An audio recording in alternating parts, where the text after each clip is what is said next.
벌써 430명 넘는 확진자가 생기고 군에서는 1,400명 정도가 격리되어지고 이런 상황을 맞이하고 있습니다.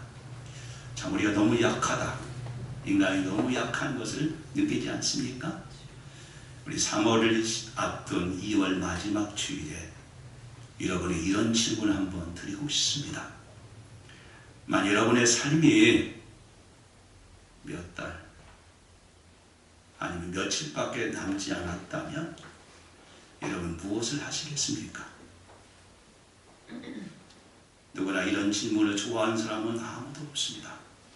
그리고 이 질문에 대해서 해답을 갖고 있는 사람도 없습니다. 그러지만 이 질문 앞에 언젠가는 여러분과 저는 서게 됩니다. 이 질문에 대해서 여러분 대답을 한번 생각해 보셨습니까? 이 질문에 실제적으로 한번 해답을 해본 사람이 있습니다. 중국의 여성 이지하입니다. 30세 나이에 외국에서 공부하고 그는 중국에 들어와서 세계 100위 안에 든 젊은 중국 대학의 교수가 됩니다.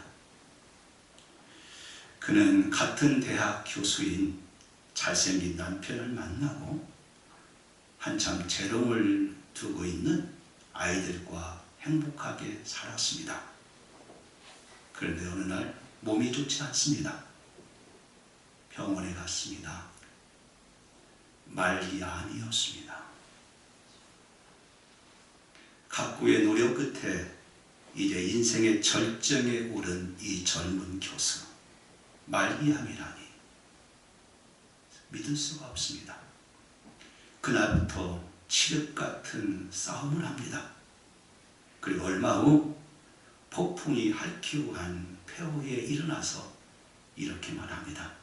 그래, 내가 어차피 가야 한다면 내가 살아갈 이유를 한번 남기고 싶다. 그는 책을 씁니다. 그 책 제목이 오늘 내가 살아갈 이유라고 하는 책입니다. 이 짧은 책성을 쓰면서 자기 인생을 뒤돌아봅니다. 나는 뭔가를 이루려고 전속력으로 달려갔지만 결국 내 손에 잡힌 것은 없었다. 그리고 바빠서 평소에 안아주지 못했던 아이들을 꼭 안으면서 이렇게 속삭입니다. 아, 사랑은 나중에 하는 것이 아니라 지금 하는 것이야.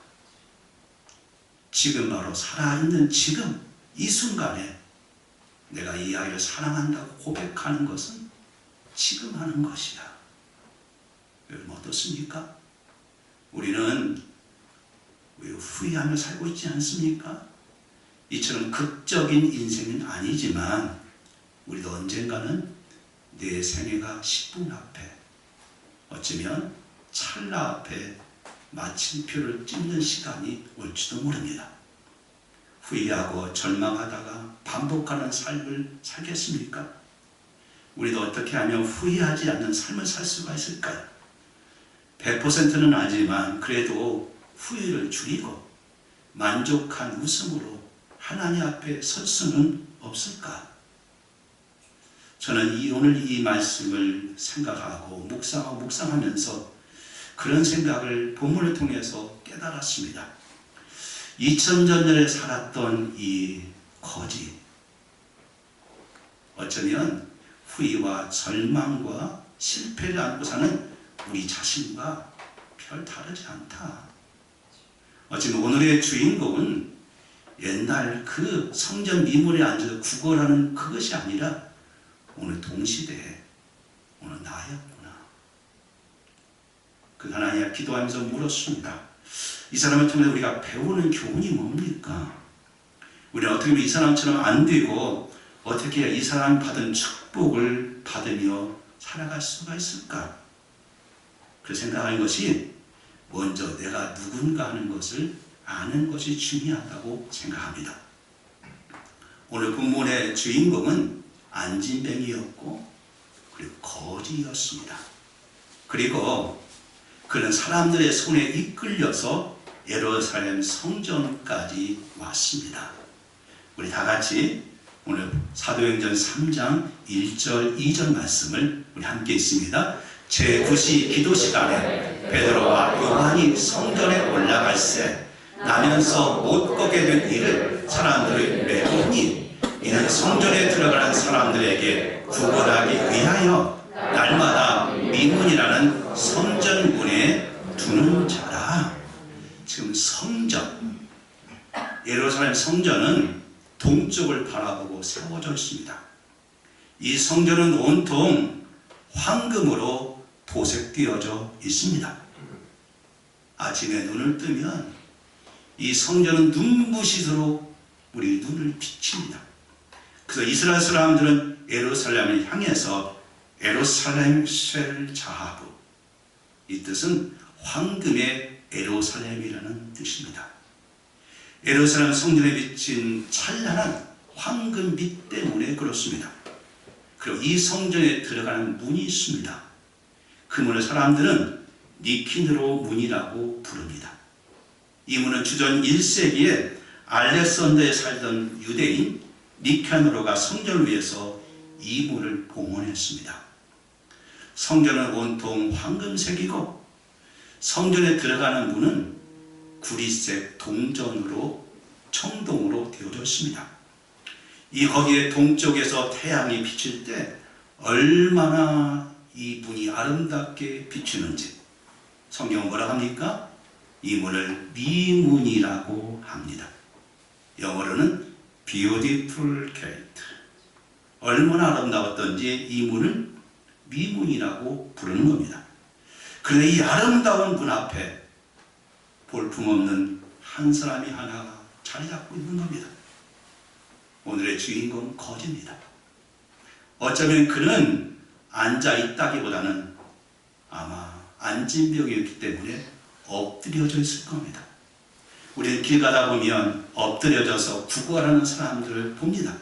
아마 그런 모습이 아니었을까 상상합니다.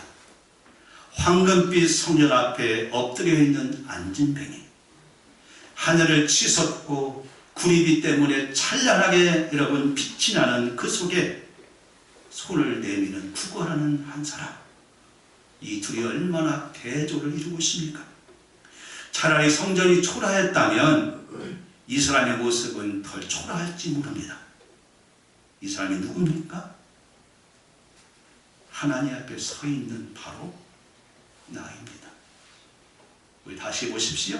우리 사도행전 3장 2절 시작. 나면서 못 걷게 된 이를 사람들이 메고 오니 이는 성전에 들어가는 사람들에게 구걸하기 위하여 날마다 미문이라는 성전문에 두는 자라. 나면서 못 걷게 된 이를, 그러니까 이 사람은 사고로 다친 것이 아닙니다.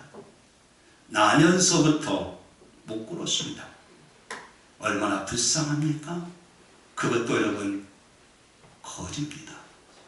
아무 대책이 없습니다. 하루하루 살아야 됩니다. 이 거지에게 무슨 희망이 있습니까? 무슨 꿈이 있습니까? 저는 이 사람을 보면서 우리는 태어날 때부터 우리 자신의 모습을 봅니다. 우리는 죄인이었습니다. 우리는 날 때부터 죄인입니다. 여기서 우리 중 대단한 존재로 태어난 사람은 없습니다. 우리 모두 하나님 앞에 죄인의 모습으로, 어쩌면 이 거지 같은 모습으로 태어났습니다.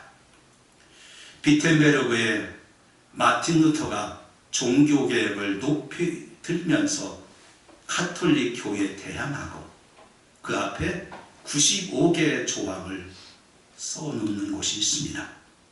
지금도 독일에는 이 교회 정문 앞에 루터가 써놓았던 95개 조항의 동판이 이렇게 새겨져 있습니다.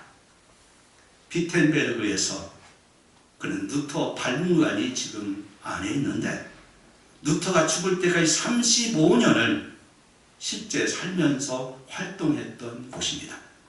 거기에 루터의 그 시대의 물품, 그 시대에 사용했던 여러분 면지부를 넣었던 면지부 금고통, 루터가 직접 설교했던 설교대, 루터가 옷을 입었던 수도복, 그가 번역했던 성경, 그리고 그가 작곡했던 내주는 강한 성이여 찬송, 그의 부인 카타리아와 네 자녀들, 이것들이 여러분 이 안에 지금도 박물관에 전시되어지고 있습니다. 그러나 이것이 감동된 것이 아닙니다. 감동되는 루터가 죽으면서 했던 말입니다. 루터는 이렇게 말합니다. We are bigger, it's true. 우리는 거지다. 그것은 사실이다. 우리는 거지다. 이 말 속에 루터의 평생 걸쳐 외치고 살았던 그의 신앙 고백이 담겨 있습니다. 우리는 거지입니다. 누구 앞에? 하나님 앞에. 거지가 무엇입니까? 아무것도 없는 사람입니다. 하루하루 사는 사람입니다. 남의 도움으로 사는 사람입니다. 그러나 그 거지는 사람들에 의해서 메워져 성전으로 나아갑니다. 사람들이 돕지 않으면 한 발자국도 걸을 수 없습니다. 우리도 마찬가지 아닙니까? 우리는 거지입니다. 하나님 앞에 우리는 날 때부터 죄인이고 날 때부터 우리는 거지였습니다. 우리는 그저 하루하루 은혜로 살아갑니다. 하나님이 도와주시면 살고 하나님이 떠나시면 우리는 죽습니다. 주여, 이 자그마한 바이러스 때문에도 사람들이 이렇게 두려움에 떠는데 우리는 하나님 없이는 거지고 하나님 없이는 살 수 없는 불쌍한 사람들입니다. 지금 우리가 이렇게 살아가는 것이 우리 남아있는 삶의 기본적인 자세가 아닌가 생각되지 않습니까? 우리가 하나님 앞에 거지인 것을 알았다면 우리 삶은 당연히 거지처럼 제한되어져 있는 겁니다. 거지가 돈이 있습니까?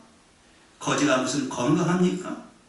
그 문제의 삶 속에서 어떻게 최선을 다하느냐, 이것이 우리 삶을 아름답게 펼치는 새로운 해답을 얻게 되어지게 됩니다. 오늘의 거지를 보십시오. 이 거지는 성전에 매여서 사람들에 의해서 왔습니다. 성전까지 온 것은 좋았는데 왜 그가 성전에 왔느냐가 중요한 겁니다. 왜 왔습니까? 우리 다같이 우리 사도행전 3장 3절에 있으면 시작. 그가 베드로와 요한이 성전에 들어감을 보고 구걸하거늘. 왜 왔습니까? 그는 구걸하기 위해서 왔습니다. 누구에게?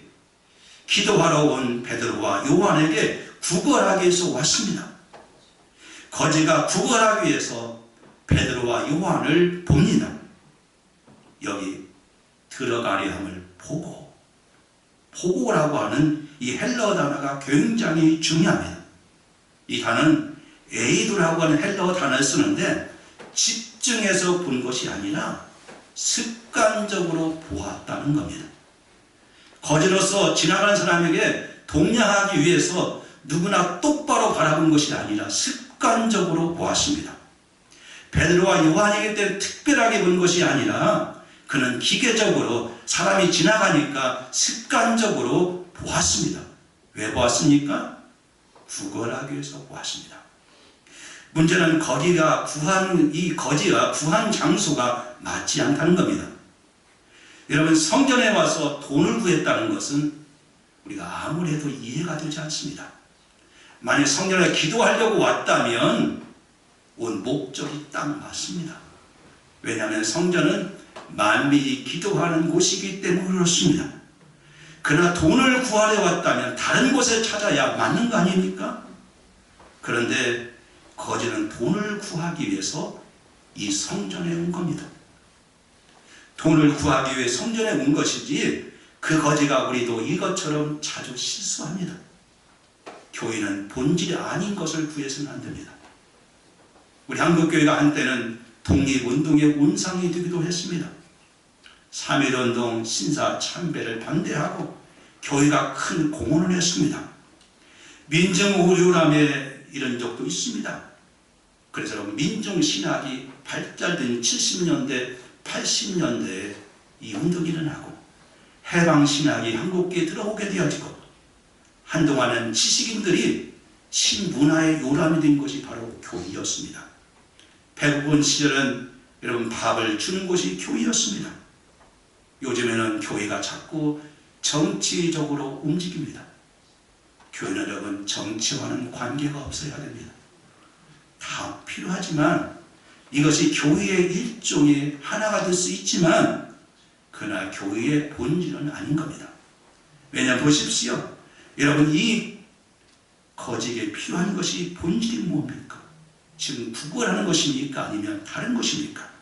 우리 다 같이 한번 오늘 3장 6절 말씀을 함께 있습니다. 베드로가 이르되 은과 금은 내게 없거니와 내게 있는 것을 내게 주노니 예수 그리스도의 이름으로 일어나 걸으라 하고.